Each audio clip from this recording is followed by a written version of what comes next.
वासुदेवा। श्री कृष्ण गोविंद हरे मुरारी, हे नाथ नारायण वासुदेवा। श्री कृष्ण गोविंद हरे मुरारी, हे नाथ नारायण वासुदेवा। श्री कृष्ण गोविंद हरे मुरारी, हे नाथ नारायण वासुदेवा। श्री कृष्ण गोविंद हरे मुरारी, हे नाथ नारायण वासुदेवा। सभी पुण्यात्मा बहुत एकाग्रचित से ध्यान से सुनेंगे। कबीर से काशी के लोग पूछते थे कि कबीर जी, तीरथ बड़ा है या हरि का दास बड़ा है? तीरथ बड़ा है या भगवान का दास बड़ा है? काशी के पंडित कबीर से कह रहे थे कि तुम पापी हो। ध्यान से सुनो।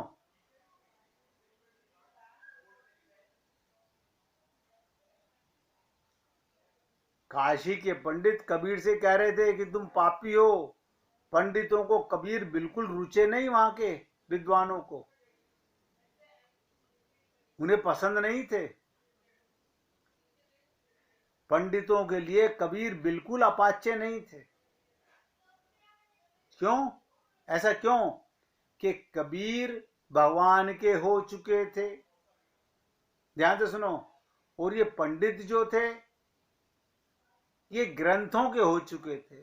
इन्होंने मंत्र रट रखे थे, श्लोक रट रखे थे, गीता भागवत रामायण रट रखे थे। ये भगवान के हुए नहीं थे। इनको लगता था कि हमारा धंधा छीन करके कबीर लोगों को बरखिलाफ कर रहे हैं हमारे से। उनको कभी अच्छे नहीं लगे,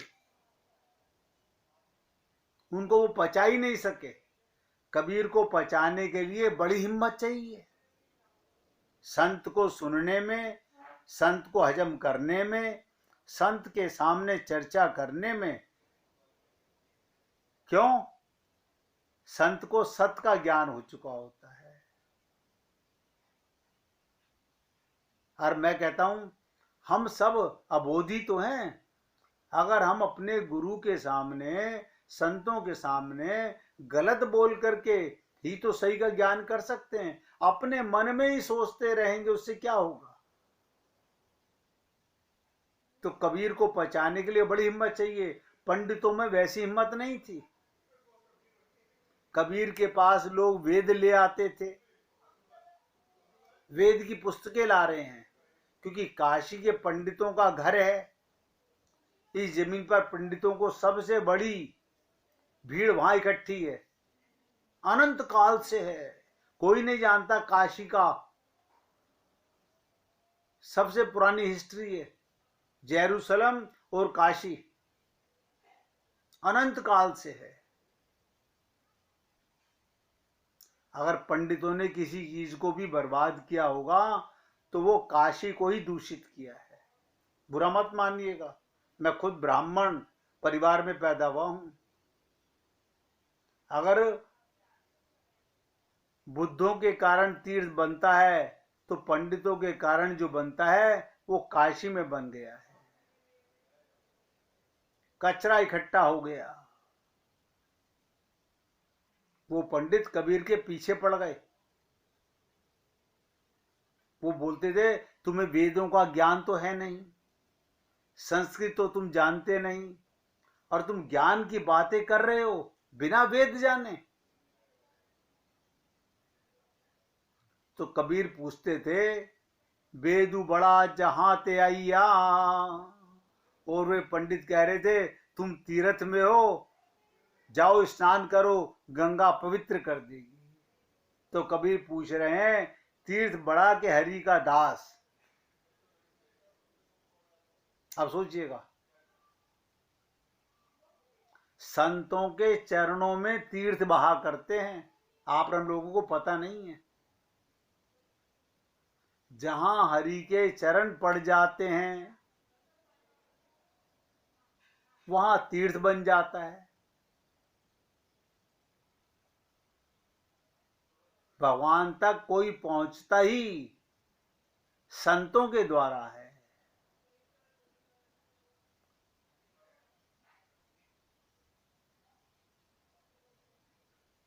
हिंदुओं ने सारे तीर्थ नदियों के किनारे बनाए,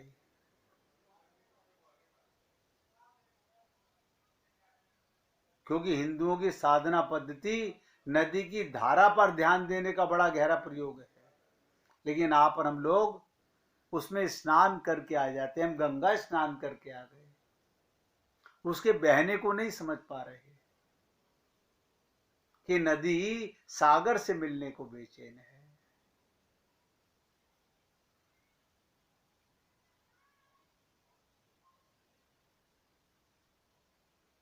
नदी सागर से मिलने को बेचैन है।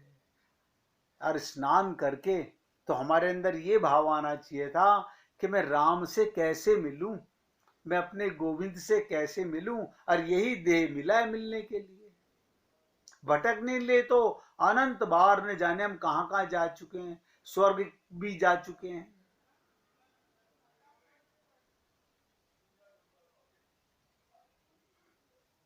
कभी भी नदी के पास जाओ, नदी की धारा पर ध्यान करने का बड़ा गहरा प्रयोग है। उसकी धारा को देखिएगा, वो जो नदी की धारा का सातत्य है, बहाव है, अगर कोई उसे बैठ के ध्यान करता रहे तो ध्यान दो, जैसे नदी बह जाती है। आपको कसौटी दे रहा हूं, अच्छी लगे तो उतार लीजिएगा जीवन में। बहुत से लोग कहते हैं हम तो नदी के किनारे ही रहते हैं। ये जीवन एक नदिया ही है, आप किनारे ही हो और जीवन जा रहा है, अनुभव नहीं कर रहे हम लोग। जैसे कोई व्यक्ति नदी को बहता हुआ बहाव को बैठकर ध्यान से देखे और उसका ध्यान करता रहे,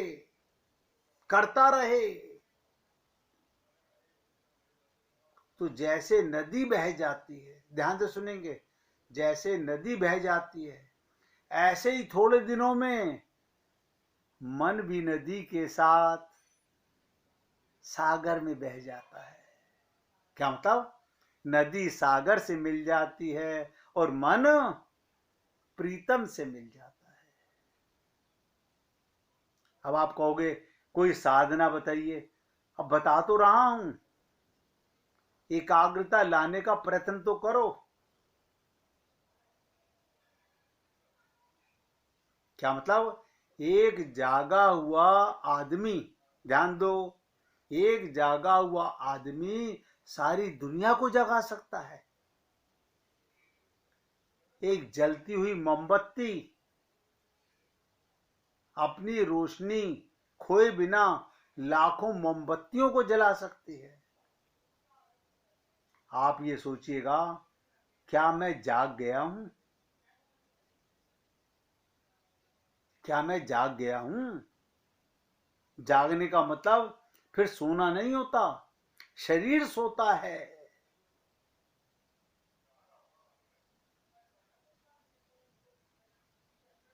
मूर्ता छोड़ने पकड़ने से नहीं आती, मूर्ता जागने से जाती है। अभी आप और हम लोग, मैं कई बार कहता हूं ना कि जीव जागा जब जानिए, जब आत्मज्ञान हो जाए। आप सब सोचिए, सब पुण्य आत्मा हो, क्या हम जाग गए हैं? शरीर में खूब संसार के साथ मिलिए, झुलिए, खूब उनके साथ में खाइए पिए, ये शरीर मिला ही इन लोगों के साथ में, लेकिन मन तन संसार में, मन यार में। इसलिए मैंने कहा मूढ़ता, हमारा गंवारपना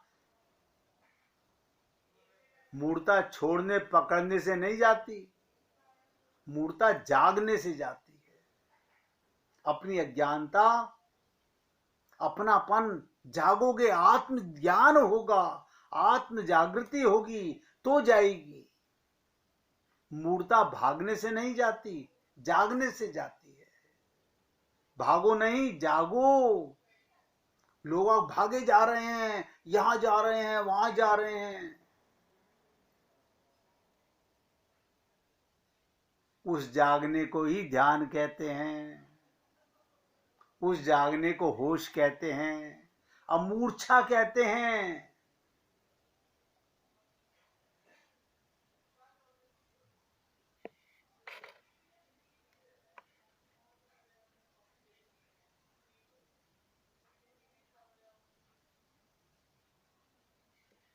आप और हम लोग किन्हीं बातों को भी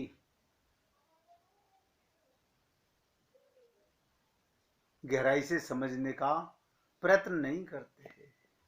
क्यों? हमारे को पूजा पाठ बड़ी आसान लगती है, वो करके हम अपने मन को तसल्ली दे लेते हैं।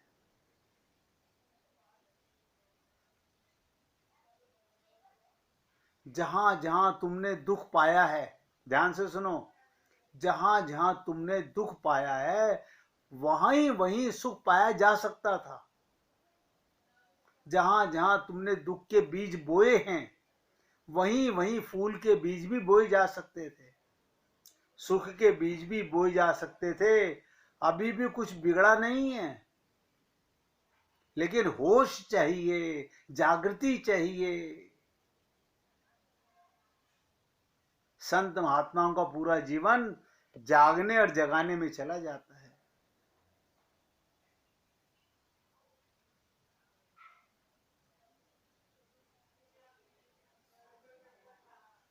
दुनिया छोड़ने के आधार पर अगर तुम सोच रहे हो तुम परमात्मा को जान लोगे तो असंभव है। दुनिया को छोड़ के परमात्मा को नहीं जाना जा सकता, दुनिया में रहते हुए परमात्मा को जाना जा सकता है।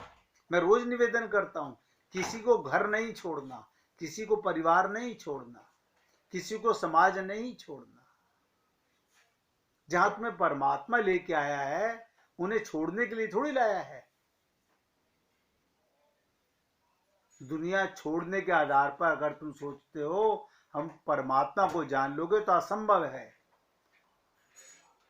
बल्कि तुम्हारा अहंकार और ज्यादा मजबूत हो जाएगा। तुम्हारे वैराग्य से तुम सोचोगे अब मेरा वैराग्य हो रहा है, नहीं नहीं, और गुरूर बढ़ता चला जाएगा। जहां तुम परमात्मा वहीं छिपा बैठा है, जहां हम हैं वहीं परमात्मा है, हमसे अलग कभी हुआ ही नहीं। दिए तले अंधेरा हो रहा है, उसी की रोशनी से हम प्रकाशित हैं। रोज सुबह वो जगाता है और हम उस प्रकाश को पहचान नहीं पाते। मजा तो जब है जब दीवार दर बने, जहां जहां छिपा है वहीं से पर्दा उठाना है। वो तुम में भी छिपा बैठा है, हम सब में छिपा बैठा है, जर्रे जर्रे में परमात्मा है। तो क्या करा जाए? आंखें बंद करो और विचारों का पर्दा उठा लो, बस वहीं जाहिर हो जाएगा। विचारों का पर्दा नोट करो, हमारे मन में जो विचार है नी वो ही तो पर्दा है, वो पर्दा नशीन है परमात्मा।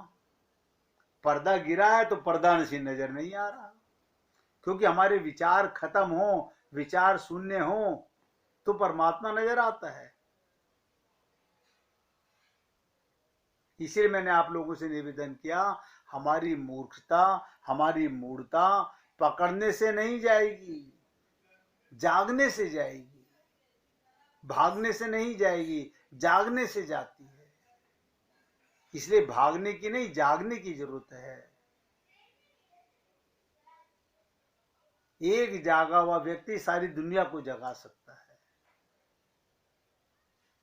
और मैंने कहा उस जागने को ही ध्यान कहते हैं।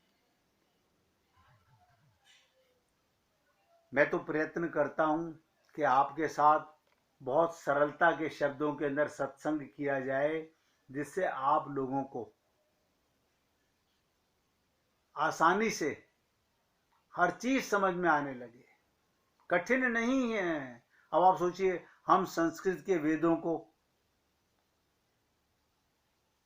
वेदों की कुंजियां हैं पुराण। सोचिएगा, हम वेदों को नहीं जान सकते, हम पुराणों को नहीं जान सकते, हम श्रीमद् भागवत महापुराण को अपने बुद्धि से पढ़ेंगे वो भी नहीं जान सकते। गीता के 700 श्लोक हैं, हम अपनी बुद्धि से नहीं जान सकते। और किसी संत की शरणागति वो हम करने को तैयार नहीं होते।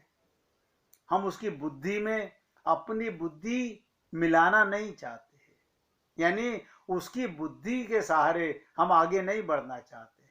चलेंगे अब अपनी बुद्धि से ही। अपना मन गुरु के मन में मिला दो, अपनी बुद्धि गुरु की बुद्धि में मिला दो, बस हो गया। यही शरणागति है। अपना अहम मिटाना, मैं का समाप्त होना ही भगवत प्राप्ति है। आत्मा और परमात्मा का मिलन तो 24 घंटे है।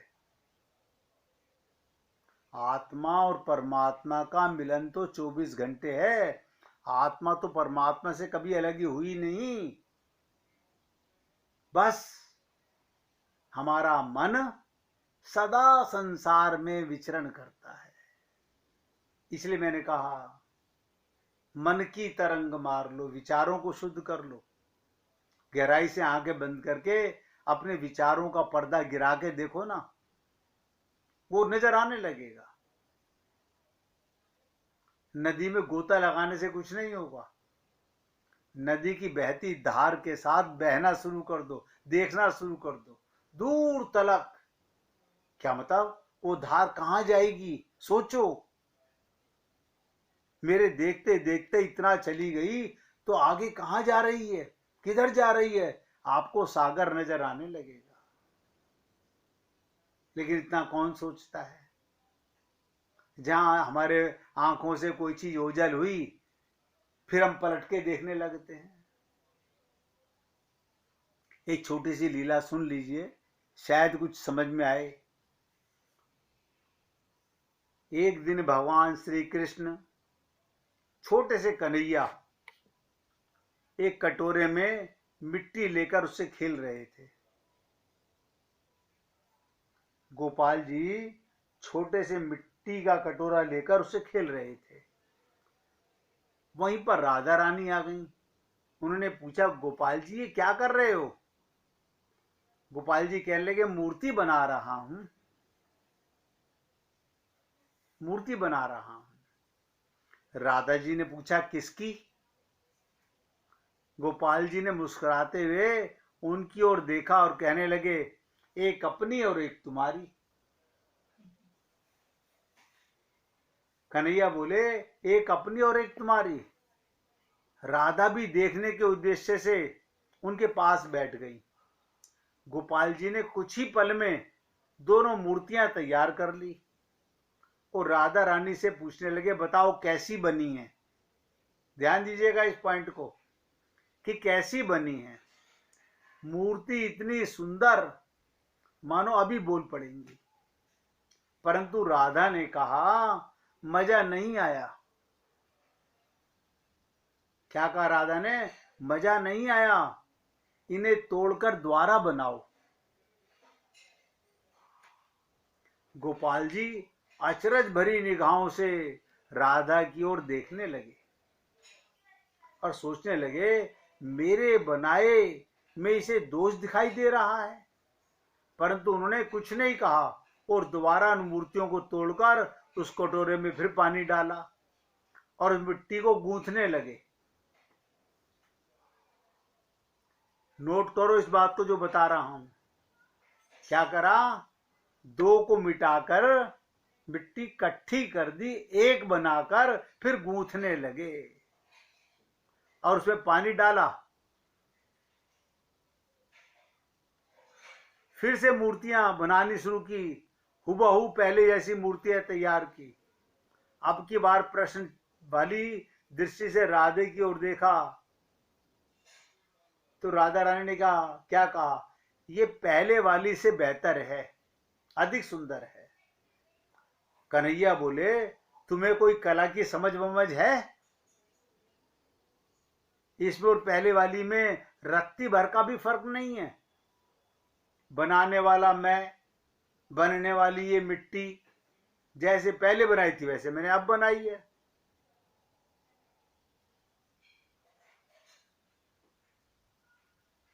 मैंने इसमें और पहली वाली में कोई फर्क नहीं किया, फिर ये पहले वाली से सुंदर कैसे? ध्यान से सुनिएगा। राधा ने कहा, प्यारे, यहां मूर्ति की सुंदरता को देख कौन रहा है? ये पकड़ने की बात बता रहा हूं। आप पुण्य आत्माओं, भक्त लोगों को पकड़ने का प्रयत्न कीजिएगा। राधा कहती हैं कि यहां मूर्ति सुंदरता को देख कौन रहा है? मुझे तो केवल तेरे हाथों से खुद को मिलवाना था। मैं तुझसे अलग रहना नहीं चाहती, इसलिए मैंने कहा दोबारा बनाओ ताकि तुम दोनों को तोड़कर एक कर दो। आप और हम लोग जब मंदिर में जाके मूर्ति का दर्शन करते हैं, हम डूबते नहीं उसमें, एकाकार नहीं करते। मैं यहां खड़ा हूं, मूर्ति सामने है। आपको द्वैत का भेद होता है। और क्या कहा हमने? अद्वैत एक तत्व है, राधा तत्व प्रधान, जाको दूसरो नाम है स्वयं श्री कृष्ण भगवान। अद्वैत दो है ही नहीं। आप बताइएगा, आप परमात्मा को अपने से अलग कभी कर सकते हो? कभी नहीं कर सकते। अलग महसूस करते हो, यही अज्ञानता की निशानी है। इसलिए संत महात्मा कहते हैं, जहां तुम हो वहीं परमात्मा है। तो राधा ने कहा, फिर तुमने इसे तोड़कर वापस कटोरे में डालकर गूंथ दिया। गोपाल जी, हाँ, तो राधा रानी, बस इस गूंथने की प्रक्रिया में ही मेरा मनोरथ पूरा हो गया, यानी मैं भगवान के साथ एकाकार हो जाए। मुझसे अलग वो नहीं और उससे अलग मैं नहीं। आप अपने को परमात्मा से, हे पुण्य आत्माओं, कभी अलग ना महसूस करो तो आनंद ही आनंद है। फिर एक बार भगवान का कीर्तन कीजिएगा। राधे राधे गो